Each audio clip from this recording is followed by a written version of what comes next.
Est-ce qu'on peut être issu d'une famille pauvre et puis réussir sa vie?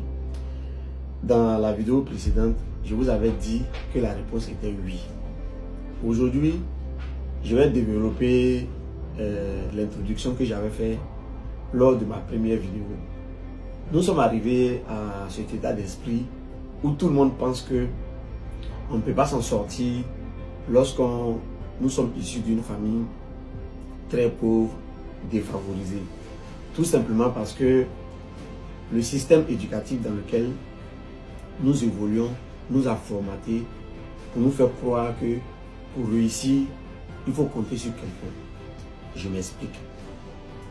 Depuis notre école primaire jusqu'en terminale, avec les autres diplômes que nous avons obtenus, on nous a toujours dit il faut bosser dur, il faut avoir des bonnes notes pour être parmi les meilleurs afin d'être sélectionné. Ça signifie quoi? Ça signifie que pour réussir sa vie, il faut avoir un emploi. Un emploi avec de bonnes conditions, des avantages sociaux, avec un bon salaire, ainsi de suite.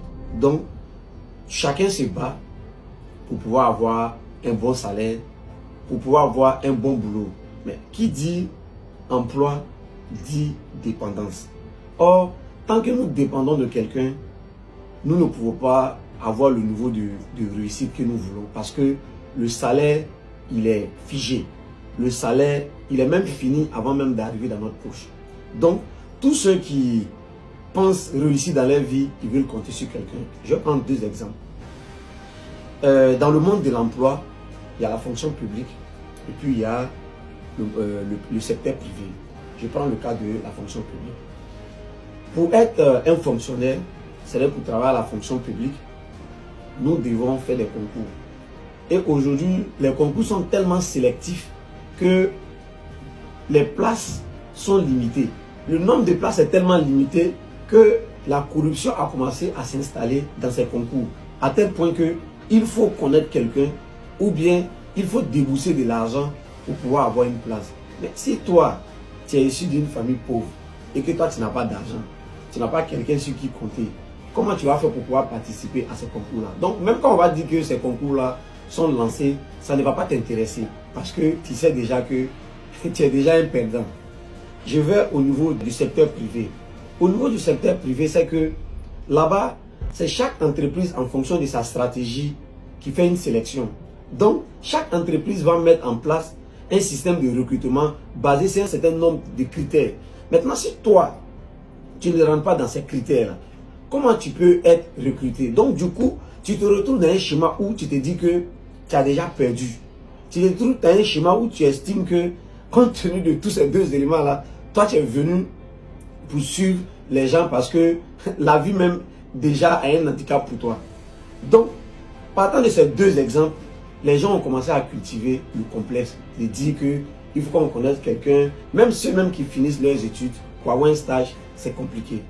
Donc, notre état d'esprit, c'est ça qui est notre premier ennemi pour réussir dans notre vie. Parce que nous pensons qu'on doit compter sur quelqu'un. Or, il se trouve que nous devons apprendre à compter sur nous-mêmes. Je vais remonter un peu en arrière. Avant la colonisation, avant que le système dans lequel nous sommes arrive en Afrique ou bien dans d'autres contrées, la plupart des personnes qui travaillaient étaient des entrepreneurs, c'est-à-dire un cultivateur, c'était un entrepreneur, un forgeron, c'était un entrepreneur, un éleveur, c'était un entrepreneur.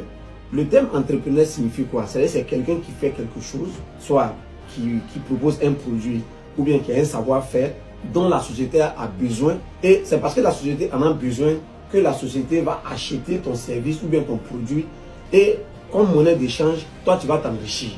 Donc c'est ça être un entrepreneur. Donc toutes ces personnes-là étaient des entrepreneurs. C'est lorsque les colons sont arrivés et ils ont mis en place un système éducatif. Ce système-là avait pour rôle d'alimenter leur organisation qu'ils avaient mis en place. C'est-à-dire qu'ils avaient besoin des intellectuels ou bien ils avaient besoin des gens qui savent lire et écrire pour venir être à leur service. Donc nous tous, on a commencé à rentrer dans ce système et ce système-là s'est imposé à nous. Ce système-là, son objectif, c'est de fabriquer des employés. Donc, ce système-là a fabriqué des employés, fabriquer des employés, fabriquer des employés. Arrivé à un moment, la capacité d'absorption de ce système-là ne peut plus prendre tout ce qui a été produit. Donc, malgré le fait qu'on n'arrive pas à absorber les chômeurs, on continue toujours de produire parce que c'est dans ça qu'on se trouve. Il va falloir qu'arrive un moment, on arrête ce système. Mais pour arrêter ce système qui ne dépend pas de nous parce que l'école est régie par le gouvernement, par les politiciens. Donc, chacun à son niveau doit comprendre comment il va utiliser ce système éducatif-là à son avantage. Parce que si tu n'utilises pas ce système éducatif à ton avantage et que tu passes ton temps en train de te plaindre, tu dis que non, c'est pas normal, c'est pas ceci, c'est pas cela. Le monde, c'est comme si nous sommes dans un camion où nous sommes tous embarqués. Mais le camion là, nous ne sommes pas les conducteurs du camion.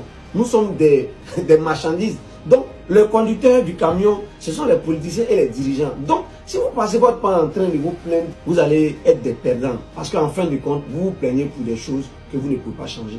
Or, si vous commencez à changer votre état d'esprit, si vous commencez à changer votre manière de réfléchir, vous allez voir que votre développement, votre épanouissement, votre réussite va s'enclencher. Dans les vidéos à venir, je vais développer encore d'autres thèmes pour vous faire comprendre comment changer votre état d'esprit.